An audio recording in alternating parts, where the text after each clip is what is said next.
The train had already shrieked out of the station, leaving behind only a thin curl of smoke and the clatter of its departure fading into the prairie. The little platform stood almost empty now, dust swirling around the weathered boards, the telegraph pole creaking faintly in the hot wind. On the bench sat a figure who looked as though all the world had turned its back on her. Clara's hands trembled as she smoothed her gown, though there was little point. The dress had been stitched with hope, every seam laid carefully late into the night. White muslin with tiny embroidered flowers at the hem, a veil she had sewn herself, she had imagined walking proudly into a new life, one promised to her by her family and by the man who had written letters filled with assurances of care. Yet here she sat, abandoned, the veil crushed in her lap and her dreams cracked wide open. When she had stepped off the train earlier that morning, she had seen him, her betrothed, the man her parents had agreed upon. He was older than the photograph she had been sent suggested, with sharp eyes and a jaw set tight. She had walked toward him, her heart pounding, her mouth already shaping the words of greeting. But his gaze had slid over her as if she were a purchase gone wrong. "Not what I expected," he had muttered, not quietly enough for her to miss, and with a flick of his hand he turned on his heel and left. Just like that, the shame of it still burned hot on her cheeks. The stationmaster had looked away, the townsfolk who lingered had whispered, and Clara had felt her insides collapse. She had been traded like a commodity, and now even the bargain had been rejected. She was nothing, no one, a foolish girl stranded miles from home with neither money nor direction. She pressed her fists into her eyes, forcing back tears. Crying in public would only deepen her humiliation, but her chest ached with the pressure of holding it all in. The platform boards under her feet seemed to tilt, and the dust in the air choked her throat. She wanted to vanish, to sink into the prairie earth and be forgotten. Her parents had told her marriage was security. They had insisted she accept the proposal. A girl of her standing couldn't expect love, not with the farm running dry and mouths to feed at home. She had repeated those words like prayers on the long journey here, convincing herself it would be enough. Now even that fragile dream was shattered. She became dimly aware of voices nearby, men's voices, rough and amused. A couple of ranch hands leaned against the rail of the platform, spitting tobacco and casting glances her way. Pitying ones. Their chuckles twisted her humiliation further. She wrapped her arms tight around her middle and bowed her head, willing them to leave her in peace. And then came the sound of steady footsteps. Not hurried, not mocking, just slow, deliberate, each one striking the boards with quiet strength. Clara stiffened, bracing herself for more cruel curiosity, but when she lifted her head she saw a man unlike the rest.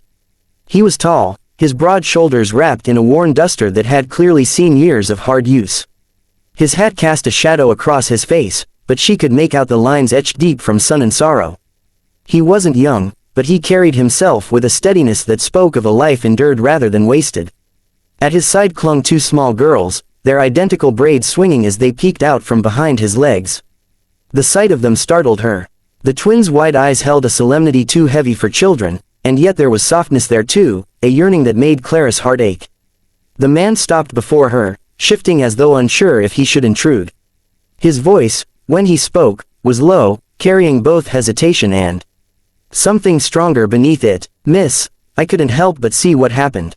Clara flinched, the humiliation surging back fresh. She wanted the ground to open and swallow her whole. "Please, sir," she whispered, her voice raw. "I'd rather be left alone." He tipped his hat in respect, but his gaze did not waver. "Name's Jacob Harper," he said after a pause.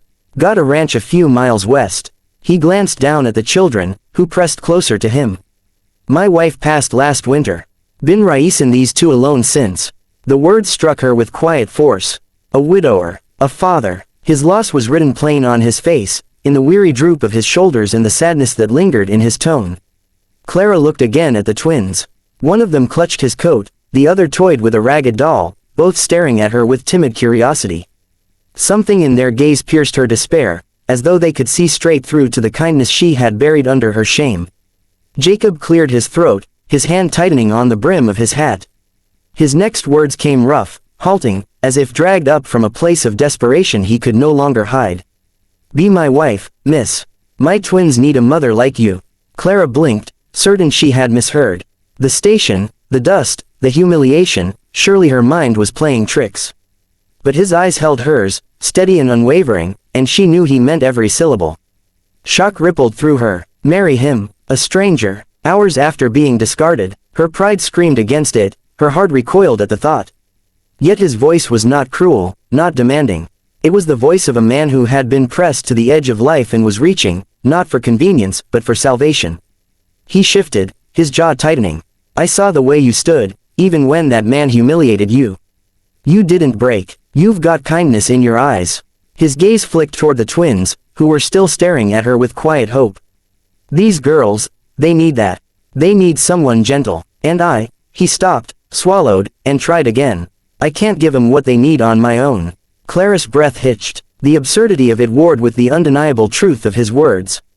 She had been left unwanted, but here stood a man asking for her presence, for her care, for her very life to bind with his.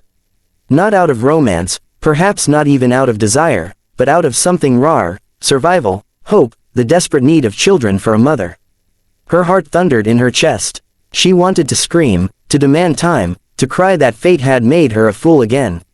But then the smallest of the twins let go of her father's coat and reached toward Clara, tiny fingers brushing the edge of her dress as if claiming her without words.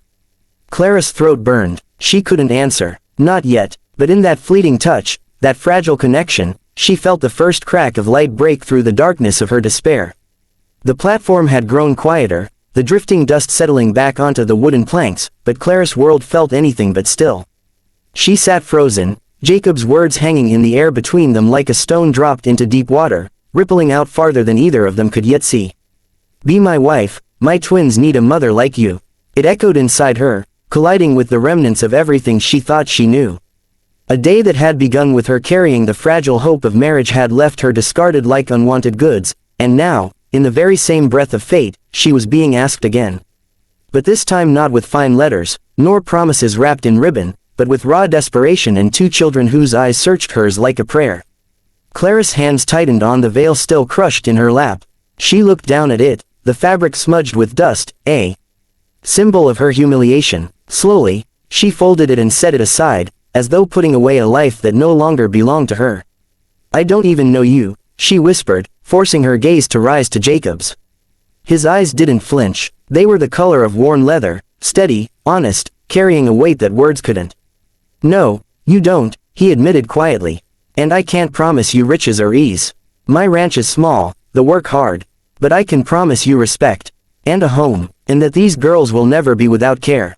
The twins clung to him, their identical faces half hidden but watching her closely. One thumbed her doll nervously while the other tucked her face against his leg, peeking up at Clara shyly. Their silence said more than words could. Clara's heart ached with confusion. She had been raised to believe her worth was measured in alliances, in what her family gained through her marriage.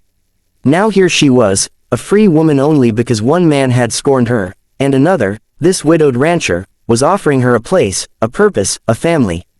Yet it terrified her. What if he grew to resent her? What if she failed those girls? What if she leapt from one pit of disappointment into another, deeper still? Her voice came soft, almost to herself. Why me? You don't even know what kind of woman I am. Jacob knelt then, bringing himself level with her instead of towering over her. He removed his hat and held it in both hands, his rough fingers worrying the brim. The action revealed his face fully, lined, sun-browned, marked by grief but also by endurance. Because I saw how you carried yourself when that man turned you away, he said firmly. You didn't spit or curse, though you had every right. You didn't crumble, though it near broke you. That kind of strength, it's the kind I want beside me. And it's the kind my girls need to see in a mother. Clara's breath caught. No one had ever called her strong before. At home, she had been the dutiful daughter, silent and compliant. And yet this stranger, in the span of minutes, had seen something in her that she had never dared to name. Her lips parted, but no answer came. Instead, tears spilled, hot and unwanted. She covered her face with her hands, ashamed of them, ashamed of her weakness. But then she felt it, a small hand pressing against her knee.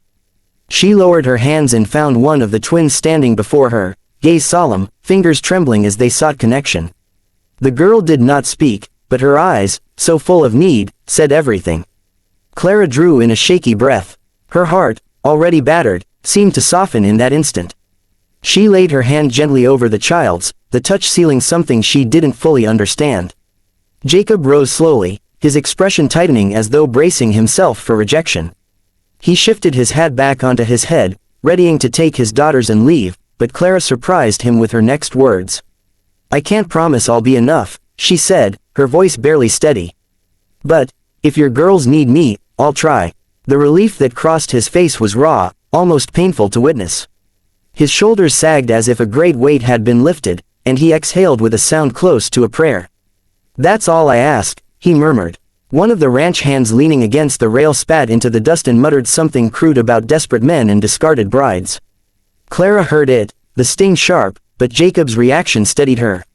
He turned and fixed the men with a stare so cold, so cutting, that they looked away at once, their laughter dying on the wind.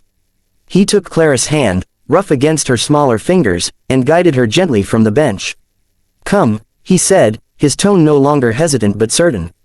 "We'll go home." The walk from the platform to the waiting wagon felt unreal. Clara's steps faltered, her mind reeling with the enormity of her choice. She glanced back once, seeing the empty station, the veil still abandoned on the bench, a ghost of the life she had been cast out of. Then she looked forward, toward the weathered wagon hitched to two patient horses, toward the small bundles and worn blankets that marked a life of survival.